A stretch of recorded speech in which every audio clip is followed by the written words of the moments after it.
Euro cup ഫുട്ബോളിൽ England ഇന്ന് ആദ്യ മത്സരത്തിനിറങ്ങും. രാത്രി 12:30 നടക്കുന്ന കളിയിൽ സെർബിയയാണ് എതിരാളികൾ.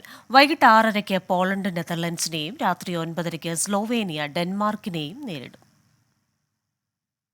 കഴിഞ്ഞ തവണ ഫൈനലിൽ പെനാൽറ്റി ഷൂട്ടൌട്ടിൽ നഷ്ടമായ കിരീടം ഇത്തവണ നേടാൻ ഉറച്ചെത്തുകയാണ് ഇംഗ്ലണ്ട്. പതിവ് പോലെ താര നിബിഡമാണ് ഇംഗ്ലീഷ് നിര. മുന്നേറ്റത്തിൽ Harry Kane, Bukayo Saka, Phil Foden, Cole Palmer. മധ്യനിരയിൽ Alexander Arnold, Jude Bellingham, Declan Rice. പ്രതിരോധത്തിൽ Luke Shaw, John Stones, Trippier, Kyle Walker. കടലാസിലെ കരുത്തു നോക്കുകയാണെങ്കിൽ ഇംഗ്ലണ്ടിനെ വെല്ലാൻ ആളില്ല. രാത്രി 12:30 സെർബിയക്കെതിരെയാണ് ഇംഗ്ലണ്ടിന്റെ ആദ്യ അംഗം. അലക്സാണ്ടർ മിത്രോവിച്ച്, ഡുസൻ വ്ലാഹോവിച്ച്, ഡുസൻ ടാഡിച്ച് എന്നിവരിൽ പ്രതീക്ഷ വയ്ക്കുകയാണ് സെർബിയ. വൈകിട്ട് 6:30 നെതർലാൻഡ്സ് പോളണ്ട് സൂപ്പർ പോരാട്ടം.